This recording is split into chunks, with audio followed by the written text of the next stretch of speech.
और एक सुबह मैं अपने देवर को जगाने उसके कमरे में गई तो अचानक इसने मेरा हाथ पकड़कर मुझे अपने बेड के ऊपर खच लिया और अपने ऊपर लिटा कर मेरे आगे पीछे सभी तरफ हाथ फीटी हुए सीधे मेरे होठों में होंठ डालकर चूमने लगा।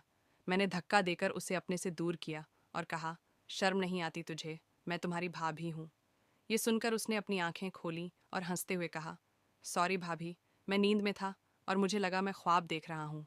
असल में मेरा देवर अभी सिर्फ 17 साल का था, इसलिए मैंने सोचा इस उम्र में ऐसे ख्वाब आना कोई बड़ी बात नहीं है। मेरे शौहर शादी के कुछ ही दिन बाद परदेश चले गए थे और मेरी सास और ससुर का इंतकाल हो चुका था, इसलिए मैं और मेरा देवर दोनों घर में अकेले ही रहते थे।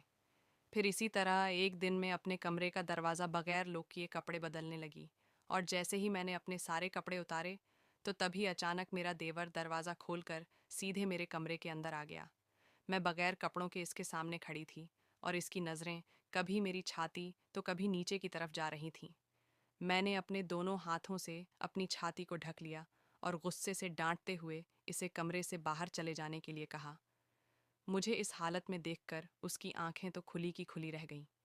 फिर बहुत ही गौर से मुझे छाती से लेकर नीचे तक देखते हुए वह गलती से यह सब हो गया कहते हुए मुंफी मांगता हुआ मेरे कमरे से बाहर चला गया।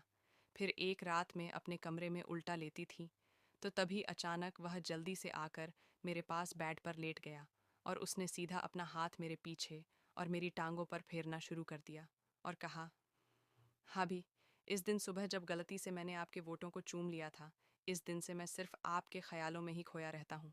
जब भी मैं आपका ज़बरदस्त शरीर आगे पीछे से देखता हूँ तो मेरे तो तन बदन में आग लग जाती है और आज मुझसे रहा नहीं जा रहा।